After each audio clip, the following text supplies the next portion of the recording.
আসসালামু আলাইকুম। সবাই কেমন আছেন? আশা করি সবাই ভালো আছেন। আজ আপনাদের জন্য নিয়ে এসেছি গল্পের পঞ্চম পর্ব। আশা করি গল্পটি আপনাদের ভালো লাগবে।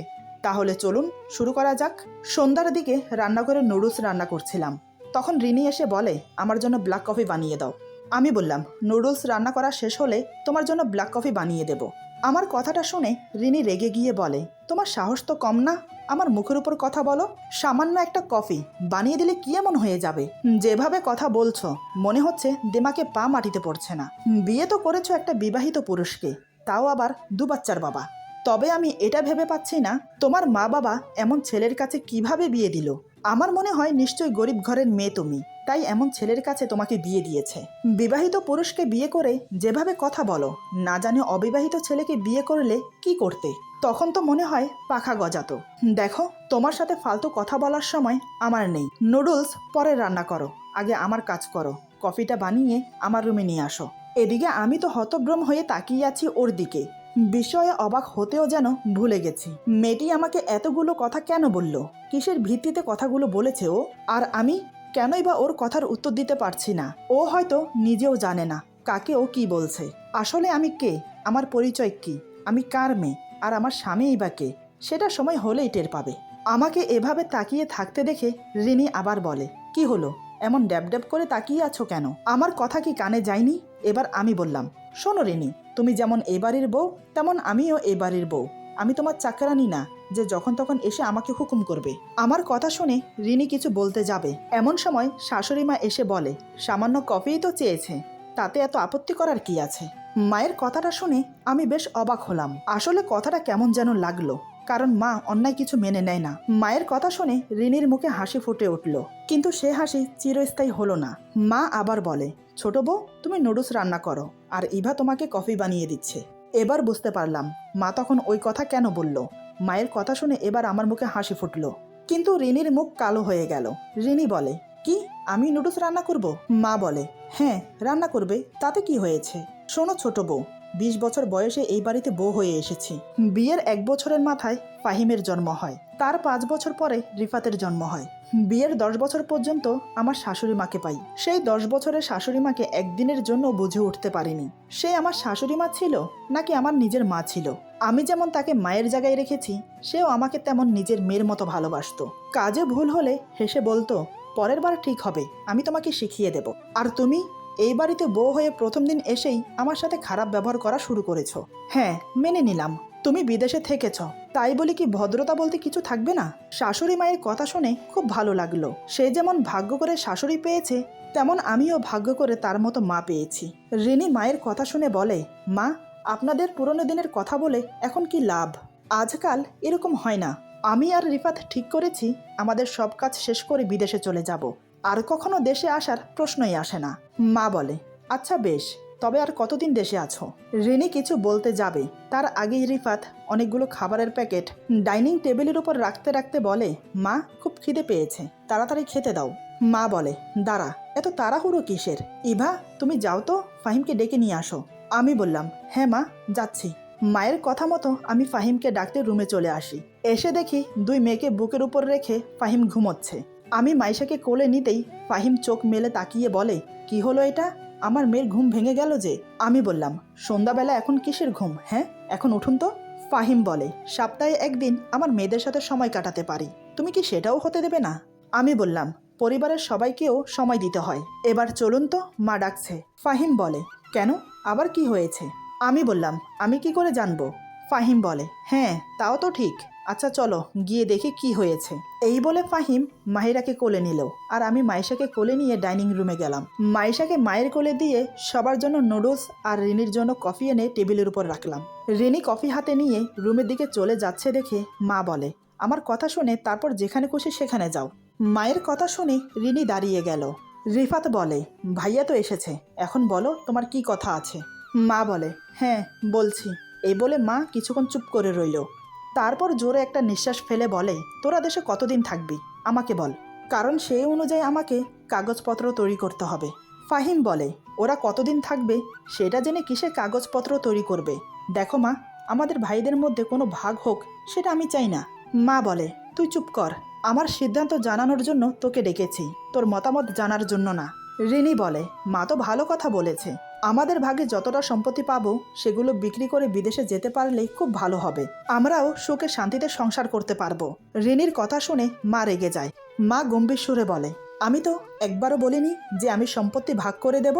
তাহলে এখানে সম্পত্তি নিয়ে কথা হচ্ছে কেন? রিফাত বলে, সম্পত্তি ভাগ করবে না কেন? আমরা দেশে যতদিন আছি ততদিনের মধ্যে তাড়াতাড়ি আমার ভাগ বুঝে নিতে চাই। মা এর কোনো প্রতিবাদ না করে বলে, আচ্ছা ঠিক আছে, তোর ভাগ তোকে বুঝিয়ে দেব। কিন্তু হ্যাঁ, আমার বাবার দেওয়া যে বাড়ি আর জমি আছে সেটা পাবে যে বৌমা আমাকে মায়ের মতো ভালোবাসবে, এমনকি এই বাড়ির যোগ্য বউ হবে, তাকে দেব। রিফাত বলে, মা এটা আবার কেমন কথা বললে? যার যার ভাগ তাকে দিয়ে দিলেই তো হয়। রিনি বলে, আপনার বাড়ির যোগ্য বউ তো ইভা আপু হবে, কারণ উনি তো সব কাজ করতে পারে, আপনাকে নিজের মায়ের মতো ভালোবাসে, এমনকি আপনার মনের মতো। কাজে এখন ওনারই তো সুবিধা হলো, যাতে সব সম্পত্তি উনি পেয়ে যায়, তাই আপনি এ কথা বলছেন। রেনির কথা শুনে ফাহিম খুব রেগে যায়। ফাহিম মাকে বলে, দেখেছো মা, সম্পত্তির ভাগ করতে গিয়ে ইভাকে অপমান করার সুযোগই বেশি পেয়েছে। মা বলে, আহা বাপু, তোরা চুপ কর তো, নিজেদের মধ্যে ঝামেলা করিস না। আমি যা বলেছি সে কথা নড়চড় হবে না। মায়ের শেষ কথা শুনে রিনি আর রিফাত কোনো কথা না বলে রুমে চলে গেল। মা মাহিরা মাইশাকে নিয়ে তার রুমে চলে গেল। আমি আর ফাহিম চেয়ারে বসে আছি।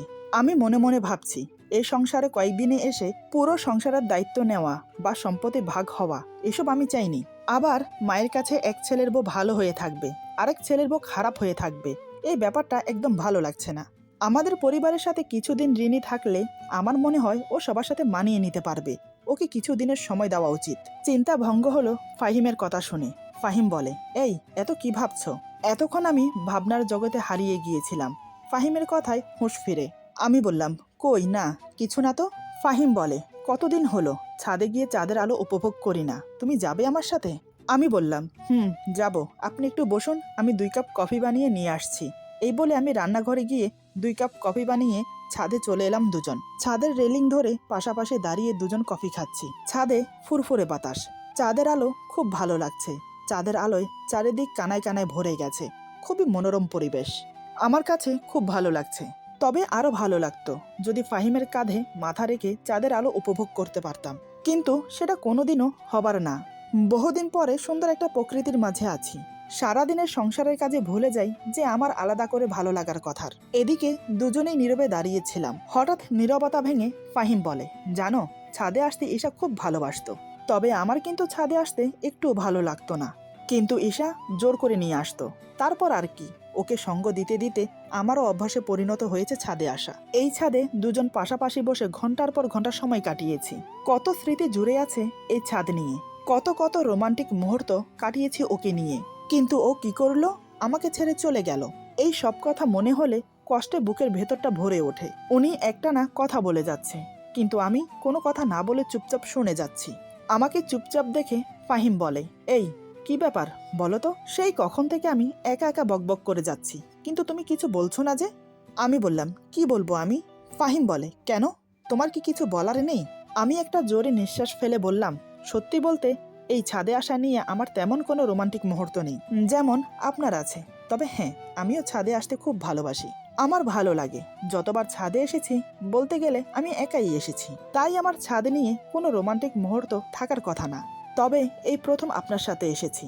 এখন যদি আপনি আমাকে জিজ্ঞেস করেন যে আপনার সাথে ছাদে এসে আমার কেমন ফিল হচ্ছে, তাহলে আমি এক কথাই বলবো, কোনো কিছুই ফিল হচ্ছে না। কেন জানেন? কারণ আপনার ধ্যানে জ্ঞানে সবটা জুড়ে শুধু একজনই আছে, আর সে হলো ঈশা আপু। আমি তো ব্যাস একটু সঙ্গ দিতে এসেছি আপনাকে, তাই এখানে রোমান্টিক কিছু থাকার কথা না। আচ্ছা বাদ দিন তো ওসব কথা, আপনি বলুন না, আমি শুনছি। ফাহিম বলে, একটা কথা বলবো? আমি বললাম, হ্যাঁ বলুন। ফাহিম বলে, ঈশার কথা বললে তোমার খুব খারাপ লাগে তাই না? আমি বললাম, এমা, এটা আবার কেমন ধরনের কথা? ঈশা আপুর কথা শুনলে আমার কেন খারাপ লাগবে? ফাহিম বলে, সত্যিই কি তোমার খারাপ লাগে না? আমি বললাম, না, আর কেনই বা লাগবে বলুন তো? যে মানুষটা আমাদের মাঝে বেঁচে নেই তার কথা শুনে খারাপ লাগার প্রশ্নই আসে না। তবে হ্যাঁ, তার কথা শুনলে আমার খুব হিংসা হয়। আমার কথা শুনে ফাহিম ভ্রু কুঁচকে বলে, কেন হিংসা হয় কেন? আমি বললাম, কেনই বা হবে না বলুন তো? দেখুন না, তার ভাগ্য কত ভালো, আপনার মতো একজন সৎ মানুষের স্ত্রী হতে পেরেছে, আপনার ভালোবাসা পেয়েছে। তার ভাগ্যটা এতটাই ভালো যে সে বেঁচে থাকতেও ওনার ভালোবাসার ভাগ কেউ নিতে পারেনি, উনি মরে যাওয়ার পরেও ওনার ভালোবাসার ভাগ কেউ নিতে পারেনি। জীবিত থাকতে যেমন ওনার ভালোবাসা অটল ছিল, আর মরে যাওয়ার পরেও ওনার ভালোবাসা অটলই আছে। কি ভাগ্য তার, আপনার মতো সত্যিকারের ভালোবাসার মানুষ পেয়েছে। আর আমাকে দেখুন না, আমার কি ভাগ্য। যাই হোক, ছাড়ুন তো এসব, অন্য কথা বলুন। আসলে আমি আর কোনো কথা বলতে পারছিলাম না, কান্নায় গলা বুজে আসছে। তাই কথা শেষ করে অন্যদিকে ফিরে গেলাম, যাতে আমার চোখের পানি ফাহিমের চোখে না পড়ে। এদিকে আমার কথা শুনে ফাহিম ধন্দে পড়ে গেল। আমার কথার জবাবে কি বলবে সেটাই খুঁজে পাচ্ছে না, তাই চুপচাপ মাথা নিচু করে আমার পাশে দাঁড়িয়ে রইল। অবশেষে ফাহিম বলে, রাত অনেক হয়েছে, চলো নিচে। ওনার কথা শুনে আমি ওনার আগে আগে চলতে লাগলাম। তারপর দুজন একসাথে নিচে নেমে আমি মায়ের রুমে চলে গেলাম, কারণ মেয়ে দুটো মায়ের কাছে। গিয়ে দেখি ওরা এখনো ঘুমায়নি। মা বলে, তুমি এসেছো? দেখো না, ওরা এখনো ঘুমায়নি। আমি বললাম, আমাকে দেন, আমি ওদের ঘুম পাড়িয়ে দিচ্ছি। এই বলে ওদের নিয়ে রুমে চলে এলাম। বাচ্চাদের খাইয়ে ঘুম পাড়িয়ে ডাইনিং রুমে গিয়ে তো আমি অবাক। এটা আমি কি দেখছি, নিজের চোখে যেন বিশ্বাস করাতে পারছি না। সন্ধ্যার দিকে মায়ের কথাগুলো মনে হয় কাজ করে গেছে। আসলে আমি ডাইনিং রুমে এসে দেখি রেনি খানা গরম করে টেবিলে সাজিয়ে সবার জন্য প্লেটে প্লেটে খাবার বেড়ে রাখছে। যে মেয়ে এক গ্লাস পানি গড়িয়ে খায় না, সে আজ কাজ করছে। ভাবতেই কেমন যেন ভালো লাগছে। তবে আরো বেশি ভালো লাগতো যদি সে সবাইকে ভালোবেসে এমনটা করতো।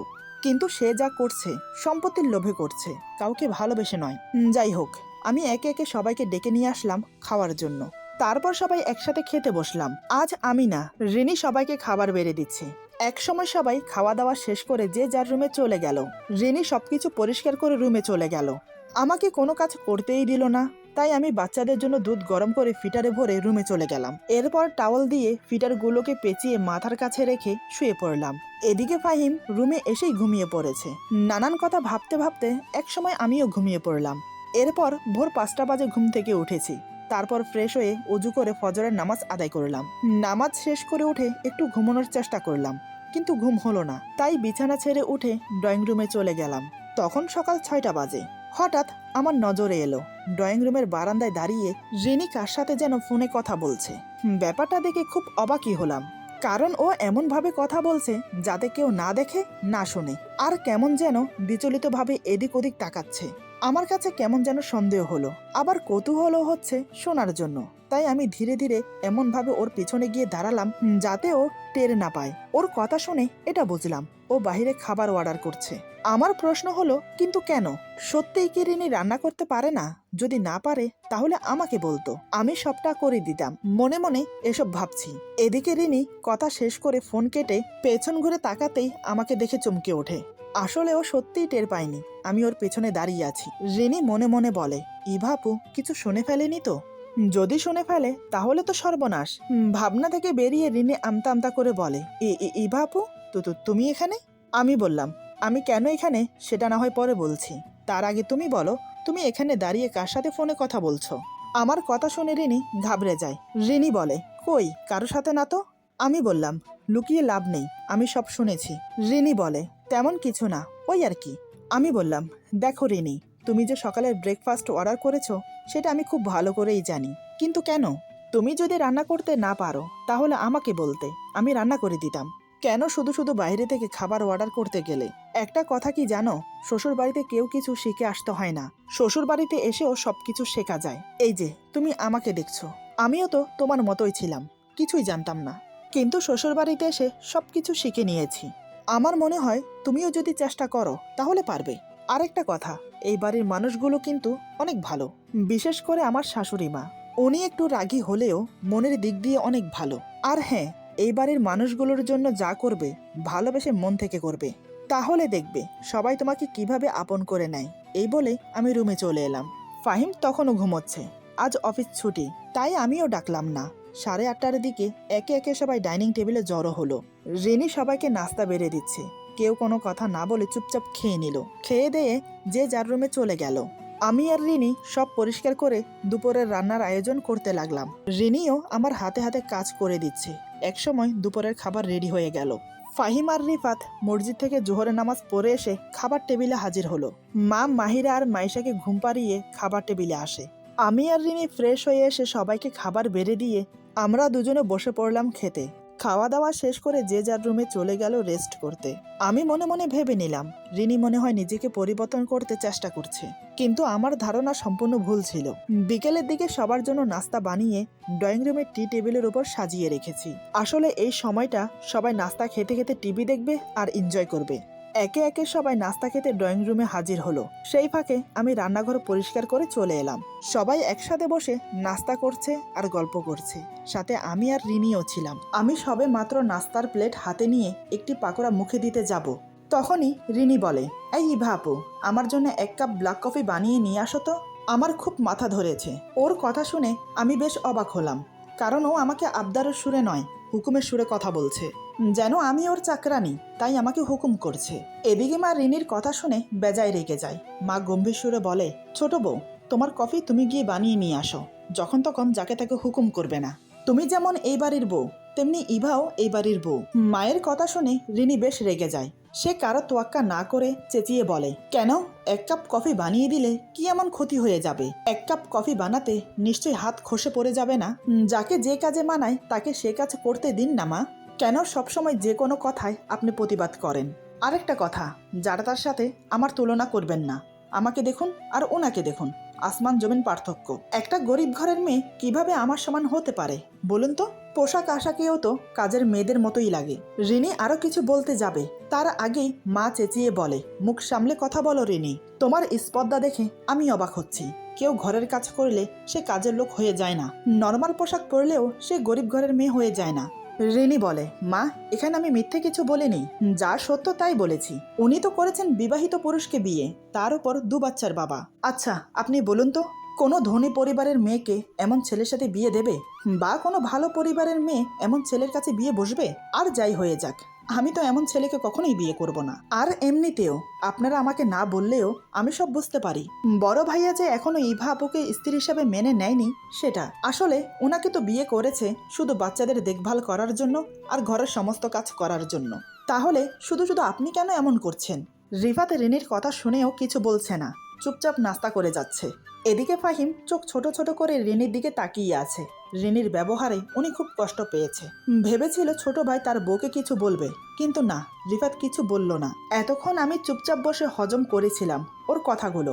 যদিও সে শুধু আমাকে অপমান করত, তাহলে আমি সব শুনে হজম করে যেতাম। কিন্তু প্রশ্ন যখন আমার মেয়ে আর স্বামীর উপরে আসলো, তাহলে আমি কি করে চুপ থাকি? আমারই সামনে আমার স্বামীকে কেউ ছোট করে কথা বলবে, সেটা আমি সহ করতে পারবো না। তাই আমি নীরবতা ভেঙে বললাম, শোনো রেনি, তোমার সব কথা শুনে চুপ করে থাকতে পারলেও তোমার শেষের কথাগুলো শুনে চুপ থাকতে পারলাম না। তুমি আমাকে যতই অপমান করো, সেটা আমি গায়েও মাখতাম না, কিন্তু তুমি আমার স্বামীকে অপমান করছো, এটা আমি কি করে সহ করি বলো তো? তুমি কাকে অপমান করছো, তোমার কোনো ধারণা আছে? আচ্ছা, তুমি আমাকে একটা কথা বলো, বিবাহিত পুরুষকে বিয়ে করলে জাত যায় নাকি? কোথায় লেখা আছে বলো তো যে বিবাহিত পুরুষকে বিয়ে করা যাবে না? সবচেয়ে বড় কথা হলো, উনি আমার স্বামী, উনি যেমনই হোক তাতে আমার কিছু যায় আসে না। কিন্তু তোমার কেন এত মাথা ব্যথা, আমি এটাই বুঝতে পারছি না। আর কি বললে তুমি? আমার স্বামী আমাকে স্ত্রী হিসেবে মেনে নেয়নি। সত্যি বলতে তোমার ধারণাটা সম্পূর্ণ ভুল। একটা কথা ভেবে দেখো তো, উনি যদি আমাকে স্ত্রী হিসেবে নাই মানতেন, তাহলে হয়তো বিয়ে করে এই বাড়িতে নিয়ে আসতেন না। উনি যদি আমাকে স্ত্রী হিসেবে নাই মানতেন, তাহলে হয়তো ওনার বাচ্চাদের দায়িত্ব আমাকে দিতেন না। উনি যদি আমাকে স্ত্রী হিসেবে নাই মানতেন, তাহলে হয়তো এই বাড়িতে একই ছাদের নিচে একই রুমে বসবাস করতে পারতাম না। আরও একটা কথা, বাড়ির কাজ করলেই কেউ কাজের মেয়ে হয়ে যায় না। আমি এই বাড়ির বউ, এরা সবাই আমার পরিবার, তাই সবার সব কাজ করে দেওয়া এটা আমার দায়িত্ব এবং কর্তব্য। তোমাকে ছোট বোন মনে করে বারবার ক্ষমা করে দিচ্ছি। তুমি এই বাড়িতে আসার পর থেকে বারবার আমাকে অপমান করছো, আমার স্বামীকে অপমান করছো। তাই বলে এটা ভেবো না আমি চুপচাপ সব সহ করব। নেক্সট টাইম আমার স্বামীর নামে কিছু বলার আগে ভেবে চিনতে বলো, তা না হলে আমার থেকে খারাপ আর কেউ হবে না। এই বলে আমি উঠে চলে গেলাম রান্নাঘরে ওর জন্য কফি বানাতে। আমার কথাগুলো শুনে রিনি চুপচাপ বসে ভাবতে লাগলো, আমি মনে হয় আজকে একটু বেশিই বলে ফেলেছি। ওনার সাথে কি আমি সত্যি অন্যায় করছি? হয়তো এমনটা করা আমার একদম উচিত হয়নি। এদিকে ফাহিম রিনির এমন ব্যবহারে খুব কষ্ট পেল। রিনি আমাকে অপমান করেছে, কিন্তু গায়ে লেগেছে ফাহিমের। ফাহিম মনে মনে বলে, অনেক হয়েছে, এবার থেকে আর না।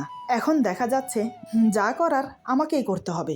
কিছুক্ষণ পর আমি কফি বানিয়ে নিয়ে এসে ওর সামনে রেখে বললাম, এই নাও তোমার কফি। কফিটা খেয়ে আমাকে একটু উদ্ধার করো। রিনির জন্য কফি বানিয়ে নিয়ে এসেছি দেখে সবাই অবাক হলো। এত অপমানিত হবার পরেও যে আমি ওকে কফি বানিয়ে দিয়েছি, এটা যেন সবাইকে অবাক করলো। রিনি মাথা তুলে আমার দিকে এক নজর তাকিয়ে বলে, খাবো না আমি। আমি বললাম, কেন খাবে না কেন? একটু আগেই তো কফির জন্য আমাকে যা ইচ্ছে নয় তাই বলে অপমান করলে, আর এখন আমি কফি বানিয়ে নিয়ে এসেছি আর তুমি বলছো খাবে না? রিনি বলে, বললাম তো আমার খেতে ইচ্ছে করছে না। আমি বললাম, এখন খেতে ইচ্ছে না বললে তো আর চলবে না, তোমাকে যে কফিটা খেতেই হবে। রিনি বলে, কি আশ্চর্য, খেতে মন চাইছে না, তাহলে খাবো কি করে বলো? আমি বললাম, কি করে খাবে সেটা আমি কি জানি, তবে তোমাকে কফিটা খেতে হবে এটা আমি জানি। রিনি বলে, আজব তো, জবরদস্তি নাকি? না খেলে কি করবে শুনি? আমি বললাম, বেশি কিছু না, এই কফিটা তোমার মাথায় ঢেলে দেব। এখন বলো, চুপচাপ কফিটা খেয়ে নেবে নাকি এই কফিটা তোমার মাথায় ঢালবো? রিনি আবার আমার মুখের দিকে তাকিয়ে রইল কিছুক্ষণ, তারপর চুপচাপ কফিটা হাতে নিয়ে খেতে লাগলো। আমি বললাম, গুড গার্ল। এই বলে নাস্তার প্লেটগুলো উঠিয়ে রান্নাঘরে চলে গেলাম। ফাহিম উঠে নিজের রুমে চলে গেল। মা বসা থেকে উঠে দাঁড়িয়ে রিনিকে উদ্দেশ্য করে বলে, ছোট বউ, কাজটা তুমি মোটেও ভালো করলে না। মেয়েটাকে সবার সামনে এমনভাবে অপমান না করলেও পারতে। এই বলে মা চলে গেল রুমে। রিফাত আর রিনি চলে গেল নিজের রুমে। আমি রান্নাঘরের কাজ শেষ করে নিজের রুমে চলে গেলাম। গিয়ে দেখি ফাহিম খাটে হেলান দিয়ে বসে আছে। বাচ্চা দুটো ওর পাশে শুয়ে শুয়ে খেলছে। অনেকক্ষণ সময় হয়ে গেল ওরা খেয়েছে, তাই আমি বাচ্চা দুটোর মুখে ফিটার ধরে বসে আছি। সত্যি বলতে আমার মন মানসিকতা খুবই খারাপ তখন। এত অপমান কিভাবে সহ করব আমি যে আর পারছি না। আমিও যে একটা মানুষ। আমাকে চুপচাপ দেখে ফাহিম বলে, আমাকে একটা কথা বলো তো, আমাকে বিয়ে করেছো বলেই কি তুমি সাজগোজ ছেড়ে এরকম নর্মাল থাকো? হঠাৎ ওনার এমন প্রশ্নে আমি ধন্দে পড়ে গেলাম। আমি নিজেকে স্বাভাবিক করে বললাম, কেন হঠাৎ এ প্রশ্ন করছেন কেন? আমি কি একবারও বলেছি যে আপনাকে বিয়ে করেছি বলে আমি সাজগোজ করি না? ফাহিম বলে, না মানে এমনি জিজ্ঞেস করলাম। তুমি তো পারো নিজেকে পরিপাটি করে রাখতে, কারো জন্য না হলেও অন্তত নিজের জন্য। আমি একটু রেগে গিয়ে বললাম, আপনি তো খুবই আজব মানুষ। দেখুন, আমি এখানে দামি দামি শাড়ি গহনা পরে সেজেগুজে বসে থাকার জন্য এসেছি নাকি? আমার দায়িত্ব যেটা আমি তো সেটাই করছি। ফাহিম বলে, আরে তুমি এভাবে রেগে যাচ্ছ কেন? আমি কি তোমাকে সে কথা বলেছি নাকি? আমি বললাম, তাহলে কি বলতে চান আপনি? এখন কি আমাকে সংসেজে বসে থাকতে বলছেন? দেখুন, আমি কারো ধার ধারি না। যে আমাকে যাই বলুক না কেন তাতে আমার কিচ্ছু যায় আসে না। ফাহিম বলে, আরে এভাবে কথা বলছো কেন? তোমার রাগ করার কারণ কি আমাকে বলো। আমি বললাম, কেন, আমার কি কোনো কারণে রাগ হতে পারে না? বলুন। ফাহিম বলে, দেখো, আমাকে খুলে বলো কি হয়েছে। আমি বললাম, কিছু হয়নি, আমি একটু একা থাকতে চাই। ফাহিম বলে, রিনির কথায় আমি প্রতিবাদ করিনি, তাই রাগ করেছো? আমি বললাম, না। ফাহিম বলে, তাহলে রিনির কথায় তোমার খারাপ লেগেছে তাই রাগ করে আছো। আমি বললাম, না। ফাহিম বলে, একদম মিথ্যে বলবে না, আমি জানি রিনির কথায় তোমার খুব খারাপ লেগেছে। আমি বললাম, আমি কি আপনাকে একবারও সে কথা বলেছি? কথাটা আমি ওনার চোখের দিকে তাকিয়ে বললাম। ফাহিম আমার চোখে চোখ রেখে বলে, সব কিছু মুখে বলে দিতে হয় না, না বলা কথাগুলো বুঝে নিতে হয়। আমি চোখ সরিয়ে মাথা নিচু করে নিলাম। কথা বলতে ইচ্ছে করছে না আমার। আমার করুণ অসহায় মুখটা দেখে ওর খুব মায়া হলো। বেশ কিছুক্ষণ আমার মুখের দিকে তাকিয়ে থেকে হঠাৎ সে আমাকে জড়িয়ে ধরে। আমাকে তার বুকের মধ্যে দু হাতে শক্ত করে ধরে মাথায় কপালে চুমো দেয়। আমি আর নিজেকে ধরে রাখতে পারলাম না। এতক্ষণ যা ও নিজেকে শক্ত করে সবার সামনে পেশ করেছি, কিন্তু এখন আর পারলাম না। ফাহিমের বুকে মাথা রেখে ওকে শক্ত করে জড়িয়ে ধরে কান্নায় ভেঙে পড়লাম। ফাহিম আমাকে আরো শক্ত করে জড়িয়ে ধরলো। সে আমার কপালে মাথায় কিস করতে লাগলো, আমার পিঠে মাথায় হাত বুলিয়ে দিচ্ছে। ফাহিম আমার মাথায় গম্ভীর একটা চুম্বন করে বলে, সরি লক্ষ্মীটি, পারলে আমাকে ক্ষমা করে দাও। আমার জন্য তোমাকে অনেক অপমান সহ করতে হয়েছে, এখন থেকে আর না। এবার কেউ কিছু বলার আগে আমার মুখোমুখি হতে হবে, কথা দিচ্ছি। এবার কান্না বন্ধ করো, তোমার কান্নাময় মুখ দেখতে আমার ভালো লাগে না। এভাবে ফাহিম আমাকে বুকে রেখে আরো অনেক কথা বলতে লাগলো। হঠাৎ আমার কিছু একটা মনে আসতেই আমি এক ঝটকায় নিজেকে ছাড়িয়ে নিয়ে ওনাকে এক ধাক্কা দিলাম।